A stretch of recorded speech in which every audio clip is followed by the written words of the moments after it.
लोग अफवाहें फैलाते हैं। और जाओ बेटे, 2-3 घंटा बैठो रहना पड़ी। अरे फिर भी मिल तो जाता हूँ। कभी मोदी और अमित शाह को देखा क्या नजदीक से? ये कमल का फूल है, इसका मालिक कौन है? अमित शाह मोदी। और कांग्रेस के हाथ का मालिक कौन है? राहुल गांधी, प्रियंका सोनिया। और राष्ट्रीय लोकतांत्रिक पार्टी के मालिक कौन हो? आप हो, जो अपने नेता से जब चाहे, जैसी स्थिति में चाहे, रात को 2 बजे भी उसे सड़क पर बुला सकते हो, उससे बात कर सकते हो। एक पारिवारिक रिश्ता खींवसर और नागौर की जनता के साथ है। भाइयों, मैं चाह रहा हूं कि जितना मैं मजबूत हूं, उतने मजबूत आप लोग बनो। ये सही है कि आप मेरे से ज्यादा प्यार करते हो, इसलिए नाराज भी जल्दी हो जाते हो छोटी छोटी बातों, लेकिन मान भी जल्दी जाते हो। अब चुनाव का टाइम है, ब्याह शादी हुए, परिवार में निशाना मनना हुए, लोग कहे कि फोन कराओ तो कराओ, जन घी पाए जना पिटाई मार बिनाई कर मन फोन कराओ, बेड़ा करो। और सही बात है, लेकिन फोन करने के बाद आप आ जाते हो और उतना ही प्यार मेरे से करते हो जितना 2003 से लेके अभी तक लगातार आपने। जब विधानसभा क्षेत्र का गठन हुआ, मुंडवा का वो इलाका और नागौर का ये इलाका, जिसे थली का इलाका कहते हैं, और ये सही बात कि थली ने पिछले दोनों चुनाव के अंदर मजबूती दिखाई। लेकिन आपको याद करना होगा, जब हरिंदर मिर्जा चुनाव लड़ रहे थे तो नारायण को स्वाड़क ने भी उतना ही प्यार दिया जितना थली इलाके ने दिया। 4.5 की बड़े जोखिम तक आई थी, तो स्वाड़क ने बराबर रखा, चांदा पट्टी और स्वाड़क पूरे इलाके। इस बार मैं आपको विश्वास दिलाता हूं कि भागीरथी के आने के बाद मेघ सिंह जी और तमाम को हमारी पुरानी टीम, मैं लोगों को धन्यवाद दूंगा कि हर परिस्थिति के अंदर मेरे साथ रहे, हर आंदोलन में साथ रहे। घर की गाड़ियों में तेल भरवा के पूरे देश के आंदोलनों में हमेशा लाखों की तादाद से उन्होंने शक्ति दी, ताकत दी।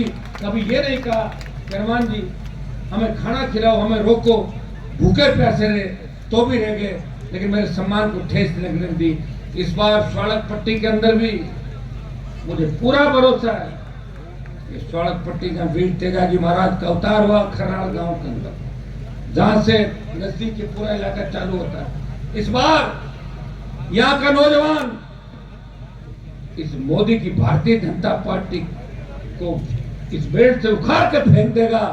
और मुझे पूरा भरोसा है कि कुचेरा गांव के आज जिस तादाद के अंदर नौजवान आए हैं अलग अलग समाजों, कुचेरा गांव से भी जो मेरा 1800 का आंकड़ा था, अगर मुस्लिम समाज ने ठीक मदद अगर कर दी तो यह आंकड़ा 5000 के आसपास कुचेरा में भी चला जाएगा।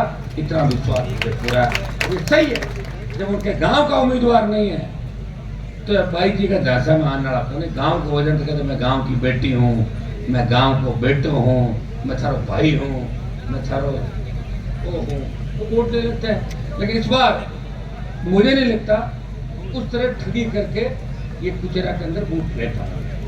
और मैं आपके बीच नहीं था, फिर भी मैं 85,000 पे था। मैं आपके बीच नहीं था, फिर भी मैं 17,000 से 18 में जीता। 55,000 की बढ़त दिलाई 19 में गठबंधन के अंदर खींवसर ने नागौर में सबसे ज्यादा नामा को पीछे छोड़ दिया था। ये वही धरती है। एक बार इनको बात पकड़वा दो और इनको इनकी ताकत याद दिला दो कि आप ताकतवर हो, आप व्यवस्था बदल सकते हो। उसके बाद खींवसर क्षेत्र के लोगों को कोई डरा नहीं सकता, कोई झुका नहीं सकता। और अगर किसी ने डराने का प्रयास किया तो राजस्थान को जाम कर देंगे, इस राजस्थान को बंद कर देंगे, उस सरकार को ठप कर देंगे। ये मैं मेरे भाइयों को भरोसा दिलाना चाहता हूँ। मैं भी आपकी हर पीड़ा से वाकिफ।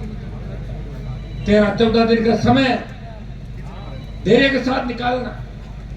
मैं नागौर से आ रहा था, मैं कितना पाठ पढ़ाता हूँ आपको कि गाड़ियां तेज मत चलाओ। मैंने चिमरानी फाटे में गाड़ी रोकी, तुम्हें रोका, किस स्पीड से भाग रहे थे आगे पीछे बताओ। कोई आगे ब्रेक दे एकदम से आप पीछे से आके पड़ जाए, फिर अपना मकसद क्या है? काम क्या है? जहाँ तेज भगाने की आवश्यकता है तेज भी भगाएंगे, लेकिन 70, 80, 90 से 80 से ज्यादा स्पीड गाड़ी की नहीं रखेंगे। और आप मेरी बात मानते हो, मैं खुशकिस्मत हूँ कि राजस्थान का जवान सबसे ज्यादा मेरी बात मानता है, और मेरे कहने के बाद लाखों की तादाद में आप आते हो और वापिस अपने घर चले जाते हो। ये भी बहुत बड़ी कृपा लोक देवताओं की मेरे ऊपर है, भगवान की कृपा मेरे ऊपर है। भाइयों, मैं किसी परिवार के खिलाफ नहीं, मैं कोई मृदाओं के खिलाफ नहीं, मैं यह व्यवस्था चाहता था, मैं शिक्षा चाहता था। जब विद्यालय का अध्यक्ष था तब नागौर के 70 बोर्ड थे, तब भागनी जी वहाँ जयपुर के अंदर थे। बहुत जी से हमारी पुरानी बहुत अच्छी दोस्ती थी। मैं इनके घर आया जाया, इन्होंने मुझे अपने मोहल्ले के अंदर वहाँ किराए का मकान भी दिलाया था, जहाँ मैं रहा था जब मैं अध्यक्ष था।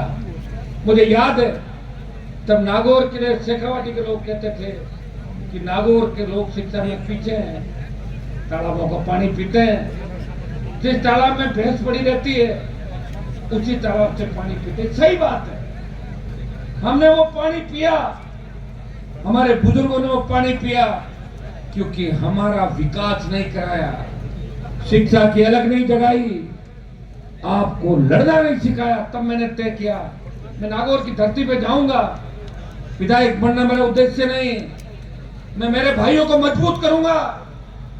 और जब मैं विधायक बना, संघर्षों के बाद 302 के मुकदमे में मेरे परिवार को फंसा दिया था, आपको हर चीज का पता है, फिर भी आपने मेरा साथ दिया, उन संकटों से निकला बहुत बड़ा बलिदान देके, फिर भी हिम्मत और हौसले के साथ लड़ता रहा। 8 में विधायक बनने के बाद मैं भी चाहता, 3 में चाहता तो वसुंधरा की सैंडल उठा के टिकट लेके मंत्री बन जाता, तब इन गढ़वालों का नंबर ही नहीं आता। 8 में विधायक बना, पूरी बीजेपी के अंदर बात चली, अब लड़ाई कौन लड़ेगा? मैंने कहा लड़ाई मैं लड़ूंगा, और वसुंधरा को नेता प्रतिपक्ष हटाने के लिए अगुवाई की। तब हम 9 विधायक बचे थे, और जंग की शुरुआत ऐसी हुई कि उसके बाद आमना सामना हो गया। और उसके बाद की कहानी आपको पता है। जब मुझे याद है 13 के अंदर में निर्दलीय आया था, जब बीजेपी ने मुझे निकाल दिया, सस्पेंड किया, नागौर में 9 सीट भारतीय जनता पार्टी और 1 सीट राष्ट्रीय निर्दलीय प्रत्याशी ग्रुप, तब आरएलपी का गठन नहीं हुआ। जब मैं विधानसभा के अंदर पहुंचा तब मैंने देखा मैं विधायक तो बन गया और मेरा नाम बहुत बड़ा हो गया राजस्थान के अंदर, अब मैं मेरे भाइयों के लिए क्या कर सकता हूँ जिससे मेरे लाखों भाइयों का फायदा हो। तब मैंने हुकार भरी इस राजस्थान के अंदर नागौर से